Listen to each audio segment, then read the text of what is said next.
Et nous sommes de retour au plateau pour la dernière partie de cette émission. Nous abordons notre quatrième sujet. Nous parlons du Togo.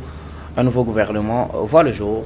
Le nouveau gouvernement de Mme Victoire Sidemeo Tomiga Dogbe a été annoncé ce mardi 20 août 2024. Au soir, un nouveau gouvernement constitué de 35 membres. Gouvernement qui a été dévoilé à la télévision nationale ce mardi. Donc, au soir, certaines figures de l'ancien gouvernement se retrouvent dans ce nouveau, de nouvelles entrées également. On va essayer de décortiquer la composition de ce gouvernement avec nos invités au plateau. La parole est à qui veut la prendre en premier, vos premières analyses de l'annonce d'abord de la formation de ce gouvernement, puisque depuis le 21 mai 2024, après les élections législatives et régionales, le gouvernement de Mme Dogbe avait démissionné. On a attendu le 1er août pour nommer à nouveau Mme Dogbe pour former un nouveau gouvernement en tant que Premier ministre.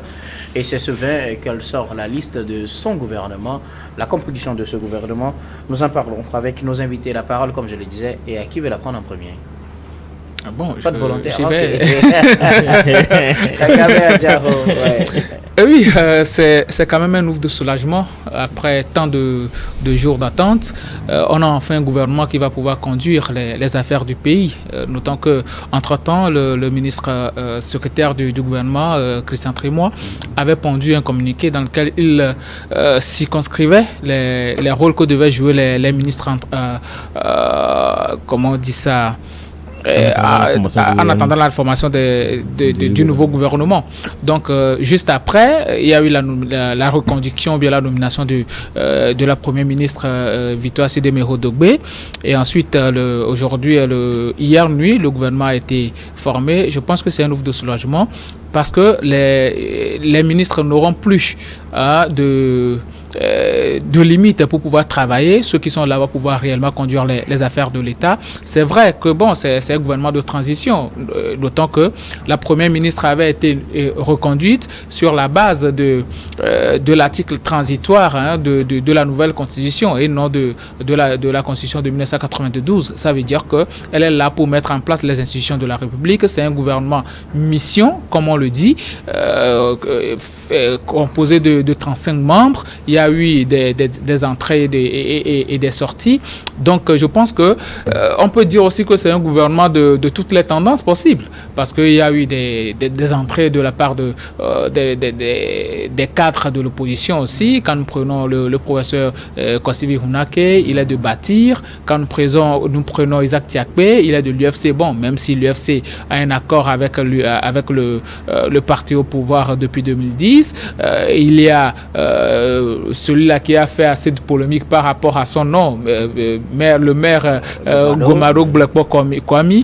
Donc aujourd'hui, je pense que c'est un gouvernement de toutes les tendances et surtout de toutes les compétences. Il y a certains qui ont été maintenus à leur poste. Quand nous prenons le ministre Komla Doji Kokoroko, nous savons tous qu'il a apporté assez de réformes au niveau du ministère de l'enseignement et tout. Il a fait beaucoup de choses là-bas. Donc tout le monde voulait quand même qu'il soit reconduit à ce poste-là pour continuer à faire son travail. Ce sera son suppléant qui va être très heureux parce qu'il va retrouver l'hémicycle. Madame Kugan, qui entre-temps était la ministre de la Communication, est toujours maintenue à son poste aussi. Le ministre Bawara a été maintenu à son poste aussi. Donc il y a plein de personnes qui avaient été maintenues à leur poste, mais de nouvelles entrées également, de nouvelles têtes dans le gouvernement. Ça veut dire que la Première ministre et le président de la République ont pris la mesure de voir les compétences qui sont dans le pays et dans chaque tendance politique qu'il soit pour pouvoir les ramener au sein du gouvernement et travailler pour la nation. La plupart du temps, je sais qu'il y aura du remous dans les sphères politiques parce qu'on va dire que celui-ci est de l'opposition et ainsi de suite. Mais ce qui est là aujourd'hui, c'est de penser à l'intérêt de la nation. Et si la personne a de la compétence, peu importe son appartenance politique, je pense qu'il peut apporter quelque chose à ce gouvernement-là. Il peut apporter son expertise dans la gestion du pays et dans la conduite des affaires de la République. Donc pour moi, je pense que c'est un bon gouvernement qui vient de sortir. On l'a tant entendu, il vient de sortir et on va leur donner quand même le bénéfice du doute. C'est vrai qu'ils ont très peu de temps puisque la transition prend fin en mai 2025. Donc on va attendre et voir ce qu'ils vont faire. C'est vrai qu'ils n'auront pas du tout repos parce que mettre en place les institutions d'une nouvelle république, c'est pas un travail assez facile, mais vu l'envergure du gouvernement et les compétences qu'il y a dans ce gouvernement, je suis sûr que ils vont y arriver à le faire, que on va rentrer pleinement dans la 5e République vers la mi-mai. Merci beaucoup à vous, Gamin Adjaro. Je donne sur nous, un nouveau gouvernement a été dévoilé ce mardi pour conduire donc la suite de ce processus qui mettra le Togo de plein pied dans la 5e République. Le gouvernement est composé de 35 membres. Certaines figures de l'ancien gouvernement reviennent dans le nouveau. De nouvelles têtes également, ils font leur entrée. Quelques changements pour certains, mais pour les anciens qui sont restés, la plupart ont conservé leur poste. Quelle analyse faites-vous de ce nouveau gouvernement annoncé ce mardi? Non, vous savez, la dernière fois, nous disions sur ce plateau que ce gouvernement se fait trop attendre et je crois que nous avions également souligné les points de consultation. La preuve aujourd'hui, on a un gouvernement composé de Bati. Je ne sais pas si professeur Ounaki est de Bati, oui, si c'est vérifié. Il est de Bati. Alors donc c'est Bati, ANC, encore ANC à ce niveau, j'aurai des précisions à apporter, et l'UFC. Alors, cela soutient encore l'idée de large gouvernement, le gouvernement d'ouverture dont on parlait à ce plateau aujourd'hui. C'est une évidence, c'est une réalité. Ce n'est plus un gouvernement à coloration unique auquel on devrait s'attendre, mais c'est un gouvernement de mise ensemble des compétences nécessaires pour la mise en place. Il y aura un peu de dichotomie dans la manière de voir les choses, parce que si certains jusqu'ici ont boudé la 5e République et ils sont maintenant en place pour préparer la 5e République, allons-y comprendre quelque chose. C'est cela, je dis qu'il y a des précisions à apporter au niveau de certains portefeuilles ou alors de certaines entrées. Et là, je ne retiens pas trop la confusion. L'entrée du maire Gomado, qui officiellement est du parti ANC, mais qui fait partie aujourd'hui de ce gouvernement. Plus l'on comprendra qu'il y est allé à titre personnel et non pas au nom du parti. De toutes les façons, on entend une sortie du parti en question qui jusqu'ici continue pas à bouder la 5e République en refusant bien évidemment de siéger à l'Assemblée nationale, qu'aujourd'hui un membre de ce parti fasse partie du gouvernement, c'est à élucider. Donc nous attendons une éventuelle sortie de ce parti pour nous dire clairement c'est pourquoi il a mandaté ou non son militant, son membre à accéder au gouvernement. Mais en soi, c'est une bonne chose d'avoir un gouvernement de mise ensemble de plusieurs partis pour une bonne cause, si il doit en avoir. Et donc mettre en place des compétences nécessaires. Nous avons vu dans ce gouvernement également la valorisation de la jeunesse. Nous avons vu qu'il y avait une Benjamin des ministres qui a toujours gardé un poste dans Emilia Mazabé qui a gardé un poste dans ce gouvernement, et l'autre qui est venu Abdoul, qui est aussi un jeune ministre qui a accédé à cette équipe gouvernementale. Cela dénote l'esprit de faire en sorte que la jeunesse soit mise aux affaires, contrairement à ce que j'avais découragé ici, quelqu'un qui avait découragé les jeunes à faire de la politique, mais lui-même il a eu du mal à se retirer de la politique. Et donc cette manière d'encourager la jeunesse à s'adonner à la chose publique et à la chose politique est à féliciter au sein de ce gouvernement. 13 qui ont fait leur entrée, si j'ai bonne mémoire, oui, 13. Et sur les 11 qui ont gardé leur portefeuille, et certains portefeuilles qui sont créés également, si je reviens un peu au niveau du général, qui est resté le seul ministre d'État à ce jour, seul ministre d'État, et qui est de la ressource. Ils étaient deux. Maintenant, il est l'autre qui est à l'Assemblée. Et donc, c'est lui le seul ministre d'État à ce jour, le général Yak Dagman, qui est de la ressource halieutique et animale et aussi de la transhumance. Ouais. Il s'occupera des questions de la transhumance, De donc la réglementation de la réglementation de la transhumance. Voilà. Ça veut dire en matière de besoins, on peut aussi créer des départements ministériels pour répondre à certaines questions de l'heure, sans savoir les questions qui se posent aujourd'hui sur le terrain élu. Depuis le ministère de la Sécurité a toujours réglé des questions de la transhumance et a trouvé des bonnes astuces pour pouvoir y arriver. Donc il est de bon ton qu'un département soit concrètement dédié à cela. Et donc c'est lui qui garde ce portefeuille aujourd'hui.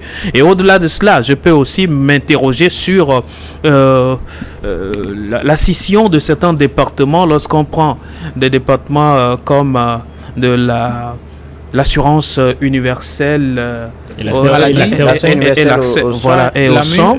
Voilà. Oui, ce département existait déjà dans l'ancien gouvernement avant. Oui, maintenant au ministère de la Santé. Voilà, je me dis pourquoi alors encore mettre deux départements sur les mêmes thématiques pratiquement et mettre le ministère le ministère de la Santé et le ministère de l'accès au sang, l'accès universel au sang. Qu'est-ce que cela regorge concrètement? Bon, la première ministre ou alors le premier ministre Victoire Tomegan, sur proposition, a su peut-être défendre les raisons pour lesquelles il faut avoir deux ministères à ce niveau au lieu d'un seul ministère pour conduire les activités. Donc en soi, oui, on vient d'avoir un gouvernement assez multicolore entre guillemets.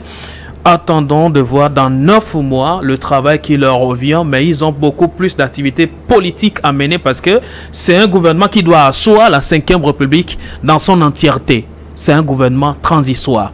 Maintenant, voyons si dans 9 mois, il y aura encore des pas que nous aurons à relever, des avancées à relever sur l'exécution de certains portefeuilles. Nous serons toujours là pour en parler à ce plateau. Alors, que retenir de façon générale sur la composition de ce gouvernement avec des têtes qui sont entrées? Dieudonné évoquait tout à l'heure l'entrée en jeu de certains nouveaux ministres, des anciens qui ne sont plus dans ce gouvernement, mais il y en a d'autres aussi qui sont restés, qui se retrouvent, qui ont conservé plutôt leur portefeuille.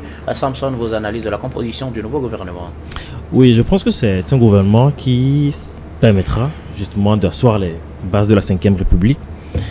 C'est un gouvernement assez large. Moi, la première remarque que je peux faire, c'est un gouvernement assez large, composé de 35 ministres, dont 25 ministres, un ministre d'État, et 4 ministres délégués et 2 ministres à la présidence. C'est vrai, pour la population, on se demande si le pays a besoin de 35 ministres pour pouvoir fonctionner. Surtout que pour certains départements, on trouve quand même qu'il y a, c'est pas un chevauchement de compétences. Cela ne semble pas assez clair. Quand je prends par exemple les ressources halieutiques et l'économie maritime, je me demande si c'est pas la même chose fondamentalement ou si c'est autre chose. Ou le comprend par exemple l'aménagement du territoire et les pistes rurales, on se demande si ce n'est pas un ministre qui aménage le territoire de construire aussi les pistes rurales par la même occasion. Donc c'est des questions qu'on peut légitimement se poser. Peut-être qu'il y a des raisons précises à ce que ces choix ont finalement été faits ou que ces positions ont été finalement adoptées. Mais on peut quand même se poser la question de savoir, parce que faire fonctionner un ministère, c'est assez pesant sur le budget de l'État. Et nous savons que l'un des défis de nos pays en Afrique, c'est de pouvoir baisser le train de vie de l'État pour pouvoir financer des projets de développement. Mais, quoi qu'il en soit, je suppose que ce nombre est dû au fait que c'est un gouvernement qui doit travailler plus que les autres gouvernements qu'on a eu de par le passé. Parce qu'il faut justement asseoir d'ici 9 mois les bases de la prochaine, de la 5e République. Et peut-être que lorsque la République sera maintenant assise, on aura un gouvernement qui sera beaucoup plus classique, avec un nombre de ministres plus restreint, qui vont travailler maintenant à mettre en place la politique du gouvernement. Par rapport aux nouvelles entrées ou aux sorties, oui, c'est un gouvernement qui semble être un gouvernement, je ne dirais pas d'union nationale, mais de large composition, de consensus. Mes prédécesseurs ont parlé ici du ministre Gomado, de l'ancien maire Gomado, qui, selon les bruits de couloir, il est toujours maire. Il est toujours maire. Il ne peut pas rester maire en étant ministre, je suppose. Mais il va l'être. Il sera maire. Bon, on attend de voir. Ok, d'accord. Dame Cuigan est toujours maire. En étant ministre. Parlons de sa nomination. Merci pour l'information. Donc, les bruits de couloir nous font savoir qu'il aurait été consulté à titre personnel. Nous ne savons pas si un cadre d'un parti politique comme l'ANC peut être consulté à titre personnel et rejoindre un gouvernement à titre personnel sans que sa base ne soit informée. Les prochaines heures, les prochains jours nous diront ce que l'ANC a tiré de cette nomination. Mais quoi, ça montre quand même que de la part du gouvernement ou de l'autorité, de la première autorité, il y a une volonté d'ouverture sur les compétences, qu'ils soient à gauche ou à droite, pour pouvoir faire marcher le pays. Le gouvernement, selon moi, les postes clés, lorsqu'on prend des postes comme l'éducation, la fonction publique, le maintien en poste des ministres, de ceux qui jouent ce rôle-là depuis des années, vont pouvoir permettre à ce que la feuille de route du gouvernement puisse continuer par fonctionner sur les prochains mois. Maintenant, du reste, je vais dire aussi que c'est un gouvernement qui s'est fait beaucoup attendre et les prestations de services ont déjà commencé pour ceux qui rejoignent maintenant le gouvernement et que ce nouveau exécutif devra se mettre au travail très vite et pour la suite, nous verrons tous. Gabin, quelque chose à ajouter? On parlait tout à l'heure de cette entrée au gouvernement de certaines figures, par exemple Isaac Tchekpe et de Kwame Gomado. Samson le disait, ce n'est pas un gouvernement d'union nationale, mais il estime que c'est un gouvernement de large consensus. Quel qualificatif vous donnerez vous à cette entrée? De large consensus, je ne le dirais pas, mais je dirais de toutes les compétences possibles, d'où qu'ils viennent. Donc pour moi, c'est un peu ça. Maintenant, par rapport à Gomado, quand vous voyez Gomado, vous savez que c'est un maire. Il est déjà dans l'administration territoriale et il est le vice-président, le premier vice-président de la fêtière de la commune du Togo. Ça veut dire qu'il est déjà dans ce domaine-là. Donc, l'aménagement du territoire vient juste s'ajouter à son travail. Et disons que il n'y a aucune loi qui interdise à ce qu'on soit maire et au même moment ministre. Parce que la mairie, c'est un poste électif.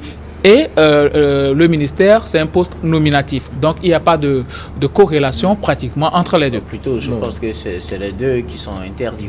Non, mais dans ce cas, puisque... Les députés et puis les ministres, les députés. Oui, être député, là, tu es dans un contrôle. Là, c'est très différent. Il y a un cas de Mme Kuigan. Il y a un cas. Oui. Non, mais... non, pas du tout. Mais j'apporte un éclaircissement. Juste 2 secondes.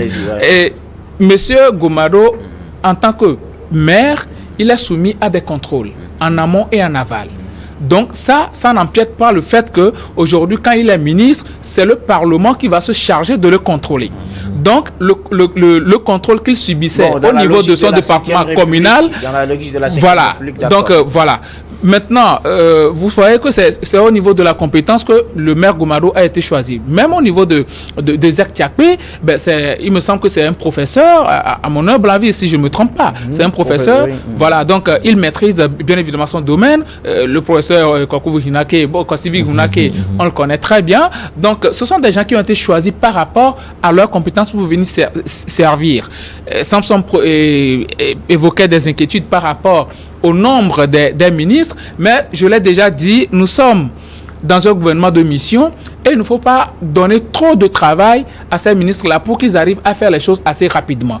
Peut-être ce gouvernement va durer à peine 8 mois. Du coup, il ne faut pas leur donner la lassitude de trop embrasser. Il faut les circonscrire dans un rôle assez bien limité pour qu'ils arrivent à faire le travail le moment venu. Puisque bon, la plupart du temps, quand on nomme un gouvernement, on se projette peut-être sur 5 ans, sur 6 ans avant de changer de gouvernement. Cette fois-ci, on a une période assez limitée. Donc, on ne peut pas permettre à ce que les ministres embrassent trop de travail. Au risque de mal étreindre. Voilà, au risque de mal étreindre. Donc, du coup, bon, par rapport au maire Gomado, surtout, Samson le disait, certains disent qu'on l'a consulté à titre personnel. Ça aussi, je me pose beaucoup de questions là-dessus. Mais connaissant l'ANC et sa réaction vis-à-vis des sorties de certains membres, qui étaient membres du parti politique, l'ANC ne va pas tarder à réagir par rapport à cette situation-là. Parce que l'ANC, quand tu suis la logique, l'ANC, c'est compte tenu de la nouvelle constitution que l'ANC a refusé même de siéger à l'Assemblée nationale. Mais aujourd'hui, quand un membre de l'ANC va mettre en place les institutions de la 5e République, ça pose problème. Donc, je suis sûr et certain que l'ANC va réagir. Pourquoi pas l'exclure même? Parce qu'on l'avait vu avec l'ancien député Ouro Akpo. Avec la création d'une association avec une certaine personne, on l'a exclu automatiquement. Donc, je suis sûr que les dirigeants de l'ANC ne se sont pas mêlés de cette consultation de Gomaro là. Gomaro y est allé à titre personnel. Et ce n'est pas mauvais non plus, parce qu'il veut servir son pays, il veut servir sa nation. S'il voit qu'il a la compétence pour servir, et le gouvernement, après investigation, a vu que Gomaro a la compétence pour servir, je pense que c'est tout à fait normal qu'on l'appelle. Sina Lawson, il a été reconduit à son poste de ministre du numérique. Elle est là depuis près de 14 ans. Midi Awa a été sauté, il était là depuis 2015. Donc je pense que on va accorder le bénéfice du doute à ce gouvernement-là, mais ils ont assez de challenges par rapport aux aspirations des Togolais. Merci beaucoup. Quelque chose à ajouter, Dieu donne nous. Non, mais écoutez, moi, je reviendrai un peu sur le nombre de ministres. C'est vrai que j'aurais voulu être consulté et être le ministre. Ministre aussi. Pourquoi pas le 36e, peut-être. C'est une demande qui sera prise en compte. C'est une demande qui sera prise en compte. Bon, j'attends peut-être Dans 8 mois. Voilà, tout à fait. La demande sera prise en compte. Naturellement. Cependant, moi, je pense que c'est un peu inquiétant de voir le nombre aussi important de l'exécutif dans nos États africains. Quand nous prenons par exemple la population togolaise, nous sommes à près de 8 millions d'habitants. Bon, 9 millions pour le dire. Bon, selon les derniers recensements, nous sommes à 8 millions d'habitants. Et on a toujours soit 31 ou alors 35 ministres pour cette fois-ci.